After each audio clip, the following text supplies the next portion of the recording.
Você já se perguntou por que as pessoas que são descendentes de africanos estão em várias partes do mundo hoje? Na América Latina, Estados Unidos, Caribe, nas ilhas do Oceano Índico, no Oriente Médio e até mesmo na Índia? Há centenas de milhares de anos, os primeiros seres humanos deixaram a África, nosso continente de origem, para povoar o resto do mundo.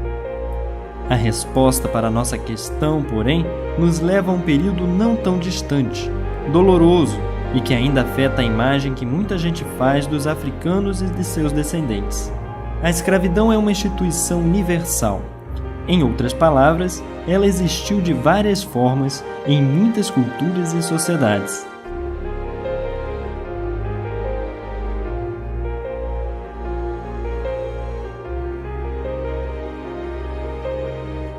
A palavra escravo vem de eslavo, povo do leste europeu que frequentemente era invadido e vendido como escravo durante a Idade Média. Mas quando as pessoas falam da escravidão hoje em dia, a maioria pensa nos habitantes da África subsaariana e nos descendentes de escravos africanos das várias partes do mundo. Vamos voltar um pouco no tempo, para a época do comércio de escravos, especialmente para o período das grandes navegações. Vamos assistir a uma animação sobre a experiência e a lógica de personagens da época. Os personagens não são reais, mas são baseados em relatos de homens e mulheres que viveram no tempo em que os mercadores de escravos cruzavam os oceanos.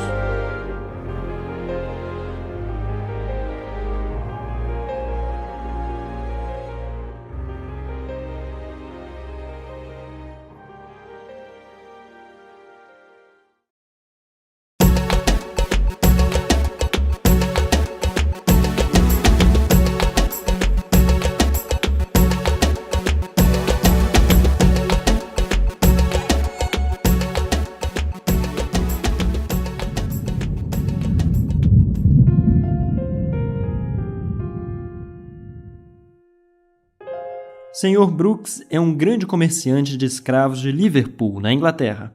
Ele vai nos dizer por que se envolveu na compra e venda de seres humanos.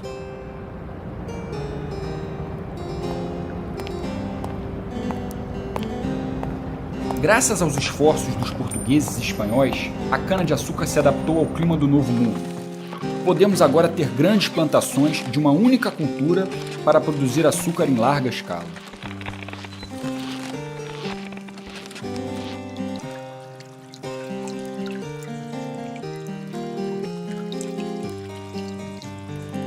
As grandes famílias europeias eram apaixonadas por açúcar, mas o alto preço impedia as pessoas mais pobres de comprá-lo. Então tivemos que reduzir os custos de produção, tanto quanto possível. No Novo Mundo, tivemos a terra certa e o clima adequado para a produção em massa de cana-de-açúcar, mas essa cultura exigia uma grande força de trabalho. Quase todos os índios morreram por causa de doenças trazidas pelos primeiros colonos europeus e pela grande crueldade dos conquistadores. Os poucos sobreviventes eram, em teoria, protegidos pela igreja. Os colonos não poderiam, portanto, explorá-los da forma mais rentável para o seu comércio.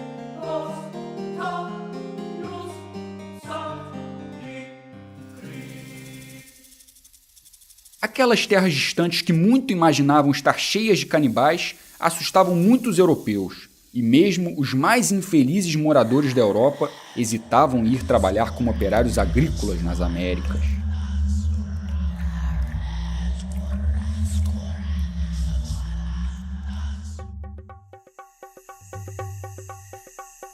Então, decidimos ir para o continente negro.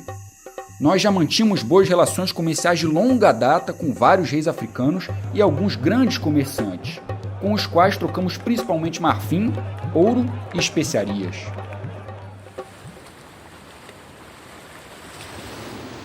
Aos poucos, com a permissão deles, nós construímos um punhado de fortes em pontos estratégicos ao longo de toda a costa atlântica para proteger os nossos comerciantes e mercadorias, e as tripulações dos nossos navios. Os fortes foram ainda mais úteis para o desenvolvimento do comércio de escravos.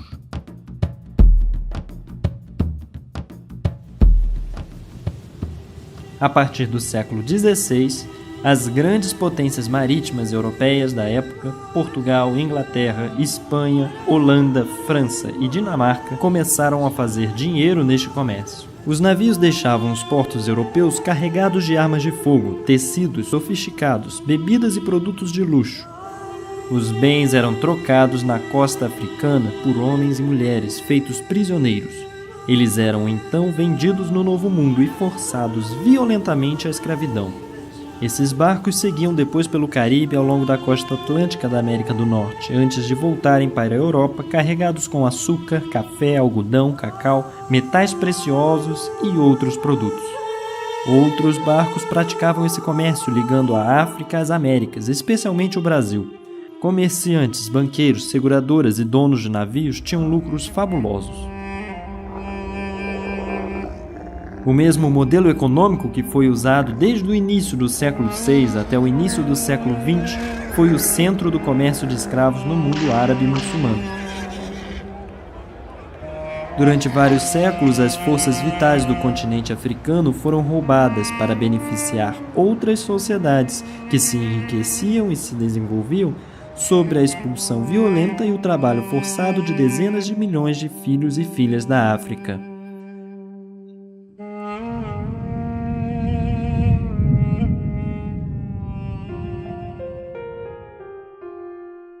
Mussa estava esperando impacientemente sua iniciação.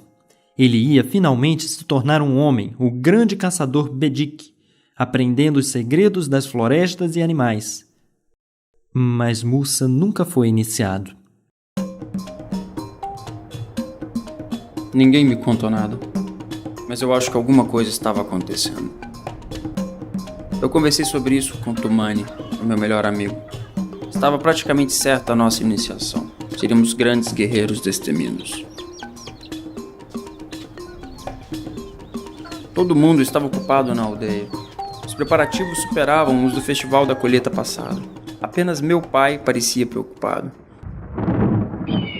Ele foi avisado de que caçadores de homens foram vistos próximo ao nosso vilarejo. Ao amanhecer, foi acordado por um grande alvoroço, pânico, gritos, tiros por toda a parte. A nossa aldeia estava sob ataque. Nossos guerreiros e as suas lanças eram impotentes contra os homens que carregavam armas de fogo.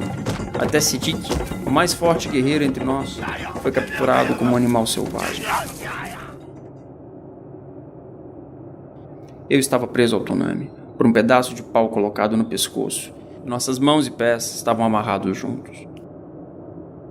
Um cavalo tinha pisado no pé do pobre coitado, e ele estava mancando. Nós estávamos exaustos, caminhando há várias luas. As mulheres e crianças pareciam exaustas. Nossa fila ficava maior a cada parada, quando novos cativos, recrutados à força por caçadores de homens, se juntavam a nós. Depois de andar por milhas e milhas, eu vi à distância os contornos de uma cidade enorme que parecia dominar todo o deserto.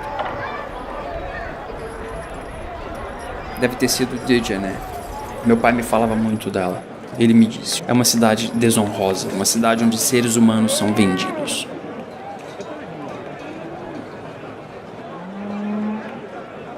Dois homens vieram ao pátio onde estávamos sendo mantidos. Eles vieram para o cercado onde estávamos todos agrupados.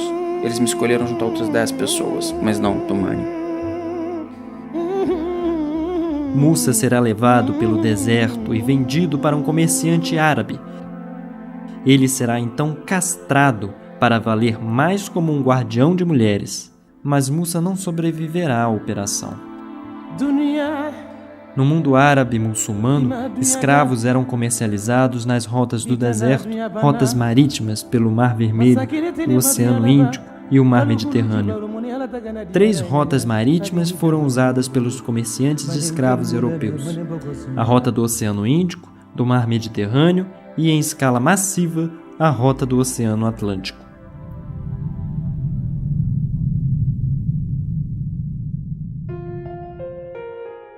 Lala vem do reino do Congo. Ela foi capturada por caçadores de homens enquanto buscava lenha para cozinhar o jantar. Ela conta alguns momentos da viagem no navio negreiro como se fosse um diário de bordo. Embarque. Tiraram a gente das celas escuras e úmidas, onde a gente ficou amontoado durante várias semanas. Levaram a gente de canoa para um dos navios enormes ancorados perto da fortaleza. Eu nunca tinha visto nada assim.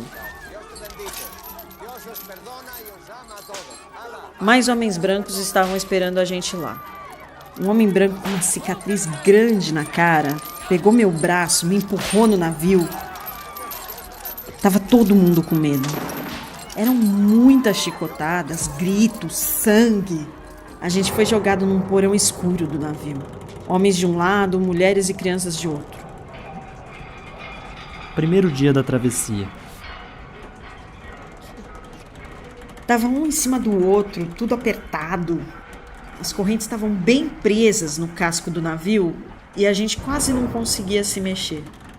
Eu não conseguia respirar direito. Quando a gente enjoava com o balanço do navio, vomitava um no outro.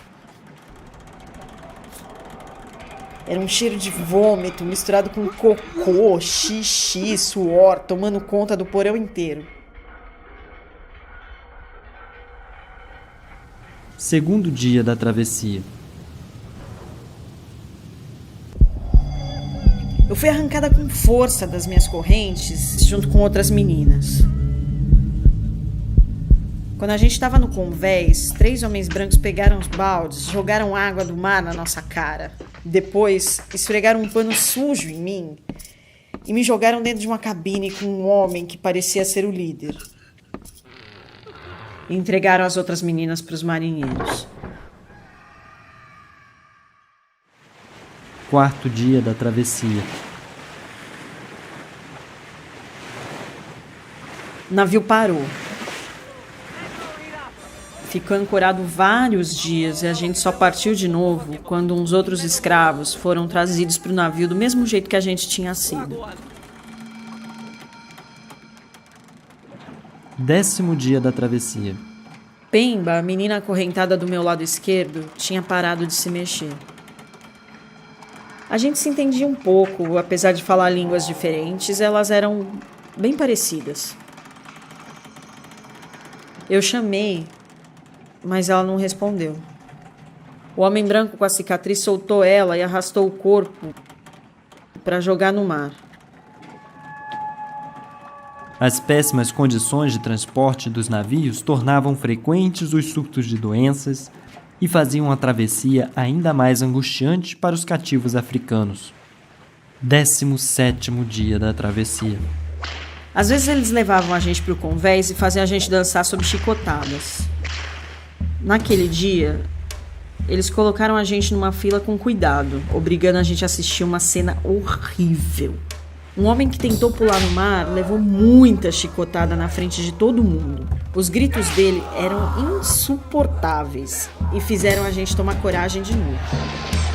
Começamos uma revolta. Eles tinham armas de fogo e espadas. A gente tinha as nossas mãos e as correntes que nos prendiam. Dos 400 africanos, uns 60 morreram, a maioria mulheres e crianças. A gente venceu, mas não sabia manejar aquele navio enorme. Não dava para voltar para casa. Ficamos perdidos no mar por mais de 15 dias, esperando a água e a comida acabar, torcendo em silêncio para a África aparecer no horizonte. Mas a África não apareceu, nem nenhum outro pedaço de terra. Morrer, mas morrer livre. Foi isso que a gente ganhou.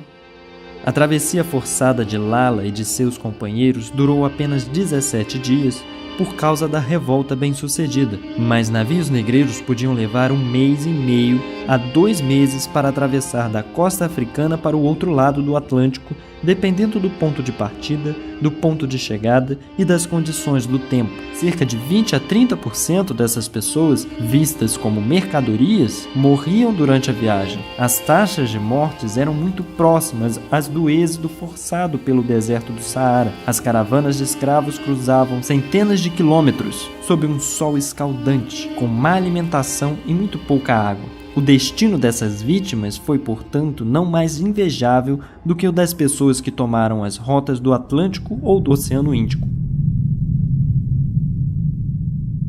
Monsieur Massé é um colono na ilha de Bourbon. Sua fazenda é altamente rentável na produção de cana-de-açúcar e café. Ele vai nos contar o seu método para garantir que seus 182 escravos trabalhem duro.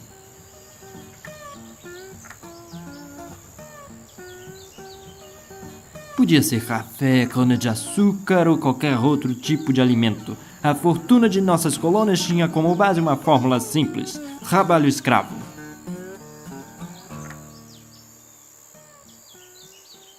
Na minha fazenda, lutei contra a preguiça natural dos escravos com métodos bastante vigorosos e eficazes.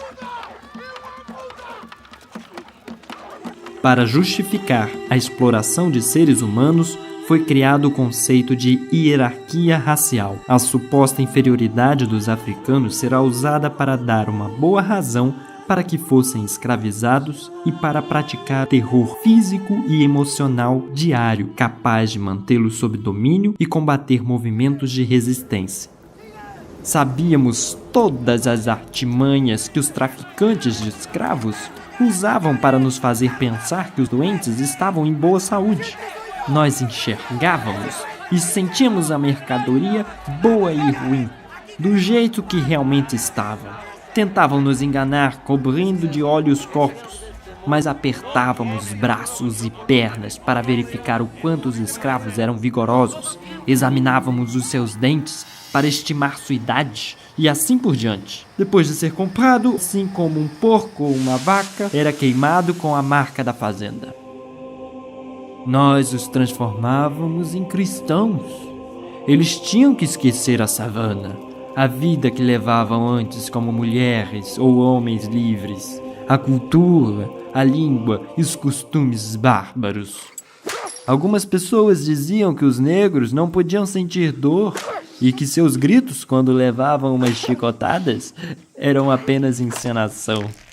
Eu mesmo não acreditava nisso, mas me parecia que esta raça, tão fisicamente robusta e ao mesmo tempo tão fraca mentalmente, devia estar sob nosso controle, como os animais.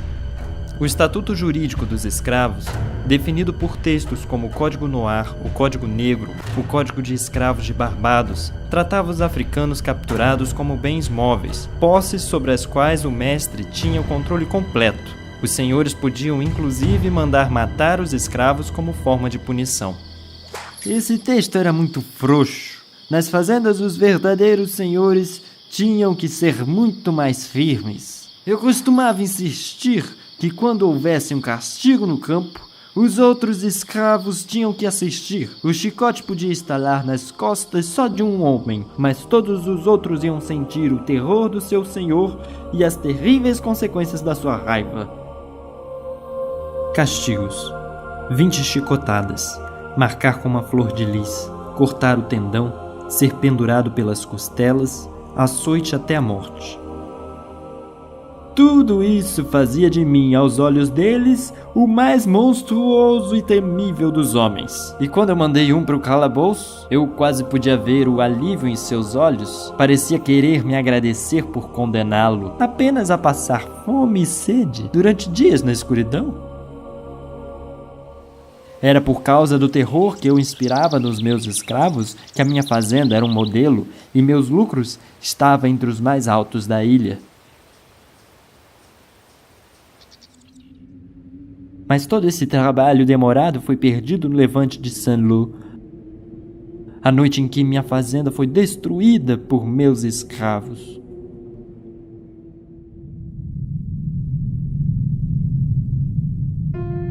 Juan nasceu na escravidão em Cuba. A mãe dele foi vendida. O pai, que havia tentado fugir muitas vezes, ele viu ser enforcado. Juan vai nos contar como sua longa jornada de trabalho diária era organizada.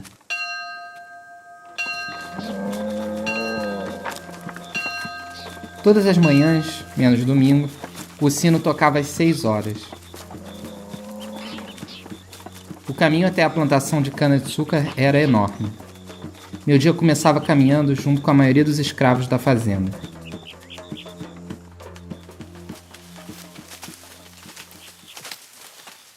No campo, você tinha que se abaixar, puxar o caule da cana e cortar com 2 ou 3 golpes pesados de facão. Os adultos cortavam a cana com um golpe só.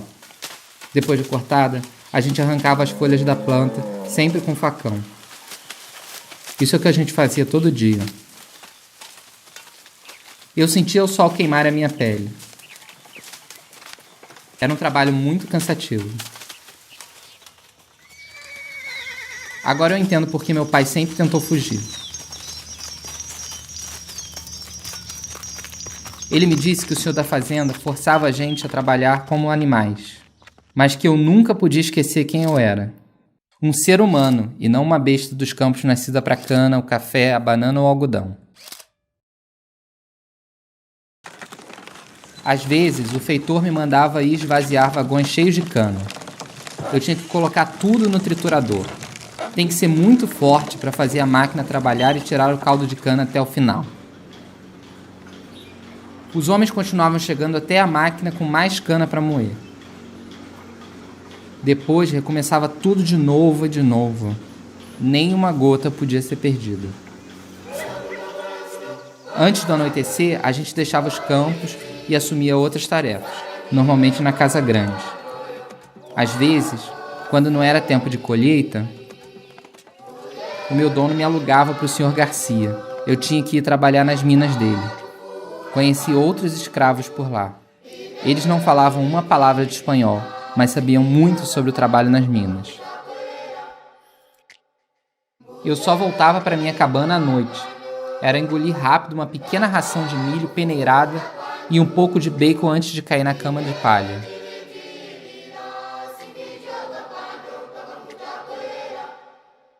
Juan trabalhava em plantações como a maioria dos escravos, mas alguns deles ficavam encarregados de tarefas domésticas na casa grande. Às vezes eu ia com um calo para o rio ajudar a lavar os cavalos. Calo era o motorista do senhor. Ele sempre estava bem vestido. Ele me contou que quando levava o mestre na cidade, às vezes conhecia negros donos de pequenos negócios. Uns conseguiam ser até artesãos. Tinha alguns que eram livres. Mas era coisa rara, porque dificilmente um senhor deixava seu escravo comprar a liberdade.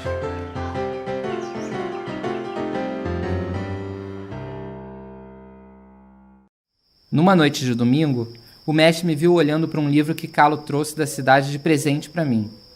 O senhor normalmente era bom comigo, mas ficou furioso e pegou o livro da minha mão. Essas coisas não são para os escravos, gritou-me encarando nos olhos. Escravos eram muitas vezes vistos apenas como cortadores de cana. Mas, na verdade, os escravos ocupavam funções diferentes na sociedade escravocrata. Por exemplo, a construção de prédios, estradas, portos, navios ou funções no exército, entre outras.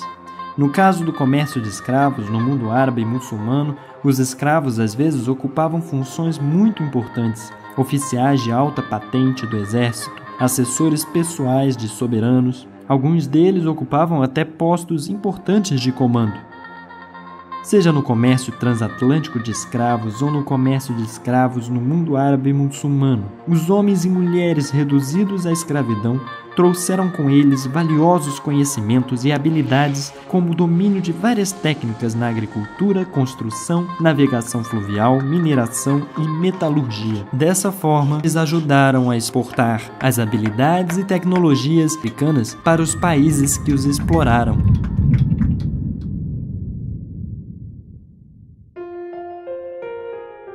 Nani vem do Império Achante. Quando criança, ela foi capturada, vendida e enviada para as Índias Ocidentais Britânicas. Seu único pensamento desde que chegou tem sido fugir para as montanhas azuis, sinônimo de fuga e liberdade. Decidimos fugir da fazenda faz alguns meses. Aproveitamos o momento em que o feitor começou a chicotear uma mulher grávida. Meu irmão voou para cima dele. Bastou um soco para derrubar o homem. Outros escravos decidiram se libertar e fugir conosco. Para confundir o capitão do mato, nosso grupo teve que se dividir. A gente sabia que os colonos brancos, os cães de caça e um pelotão de soldados de prontidão na ilha estavam atrás de nós. Encontramos abrigo em um ponto estratégico nas montanhas, de onde dava para ver o inimigo avançando. Era fácil atacar primeiro. Nossa comunidade ficava mais organizada e bem estruturada.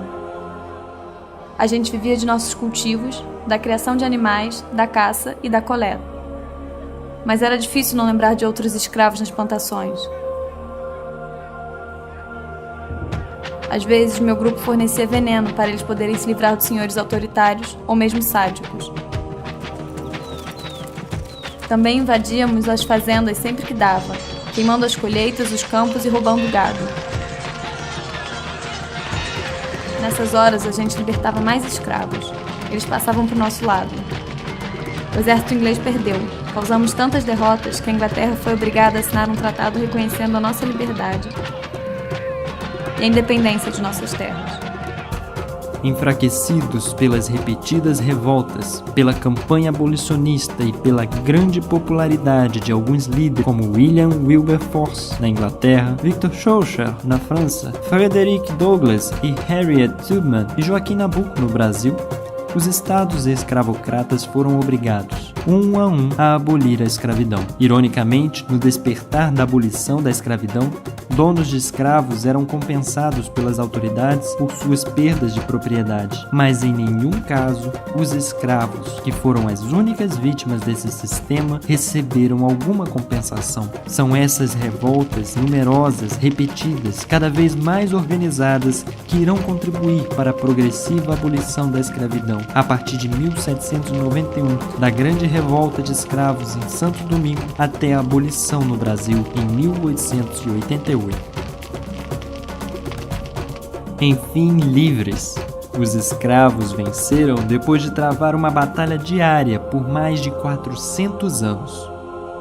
Das aldeias africanas para os porões dos navios negreiros e plantações, esses homens e mulheres constantemente se revoltaram, protestando contra uma situação de vida desumana.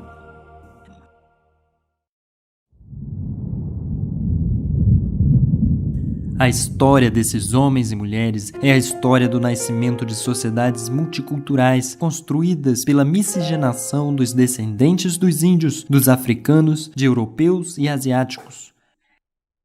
É a história da música que nos movimenta e que ouvimos todos os dias: blues, salsa, samba, maiola, hip hop, reggaeton. É a história do candomblé brasileiro, do sincretismo religioso, dos orixás, das formas de movimento corporal entre a dança e a luta, como a capoeira. É a essência do tango. Esses homens, mulheres e seus descendentes conseguiram transcender a opressão sem precedentes para deixar para a humanidade como um todo uma herança de imenso valor no campo das artes, conhecimento e pensamento, na política, na espiritualidade e na ética. Écrire, c'est magique.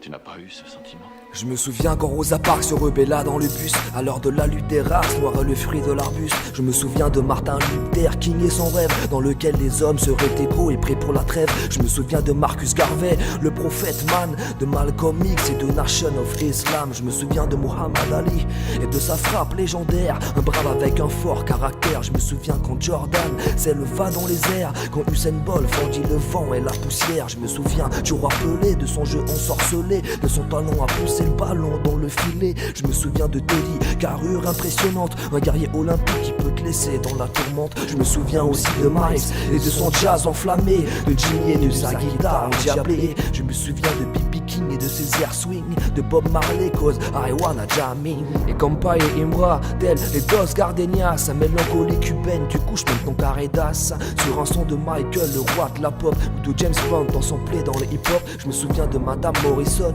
récompensée pour sa plume, les belles lettres résonnent, la tête dans l'enclume. Je me souviens de Hughes et du Grand Dumas, de bons hommes au bon cœur qui avaient de bons karma. Je me souviens du candomblé ou encore du vaudou, religion doublée d'un rite transcendantal assez fou. Là-bas je vois des gnawas qui survivent dans ce dawa et les révoltés qui dansent sur un air de capoeira. Je me souviens de Basquiat et de ses belles prouesses, le hip-hop remplace pour ses lettres de noblesse.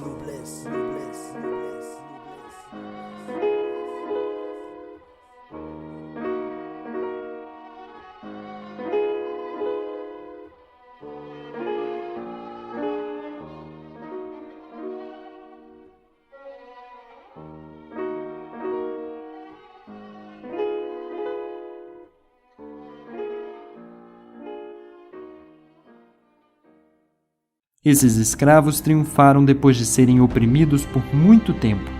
Eles responderam à violência e à vida desumana com resistência. Resistência física. Incontáveis revoltas como a do Haiti, primeira república a aplicar a universalidade dos direitos humanos. Resistência diária através de 1000 truques para minar o sistema escravocrata e, principalmente, resistência cultural através da dança e da música, da religião e da língua. Eles provaram que a falta de humanidade e a barbárie não eram características daqueles escravizados por meios da violência, mas dos opressores. O comércio de escravos e a escravidão são agora coisas do passado, mas eles deixaram em seu rastro o racismo, um veneno resistente que assola nossas sociedades até hoje. Desde 2001, o comércio de escravos e a escravidão são reconhecidos como crimes contra a humanidade no direito internacional. Mas isso significa que a escravidão não existe mais? Será que não tomou outras formas, menos evidentes, enquanto ainda transforma seres humanos em propriedade uns dos outros?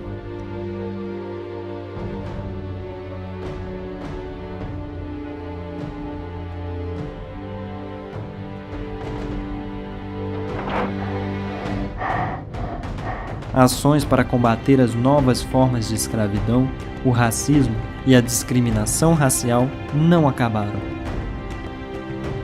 São tomadas todos os dias em grandes organizações internacionais, como a Unesco, e até mesmo no pátio da escola. Uma coisa é certa, todos nós podemos fazer a nossa parte, e assim ajudar a fazer do mundo um lugar mais justo. It's enough, let me free. Please let me free. Oh, let me free. Oh, let me free. Oh, oh, please let me free. Oh, let me free. Oh, let me free. Oh, oh. Do you hear the bullet shot by the soldiers, running through the crowd and being in tears? Do you hear the mothers crying, their children lost, walking on a mine, howling gust, gust, howling gust, gust, gust, gust, gust. Let me free, it's enough. Please let me free. Oh, let me free. Oh, let me free. Ah, oh, please let me free. Oh, let me free. Oh, let me free. Ah, oh. Don't shoot me, brother. Oh, don't shoot me, brother. Don't shoot me, brother.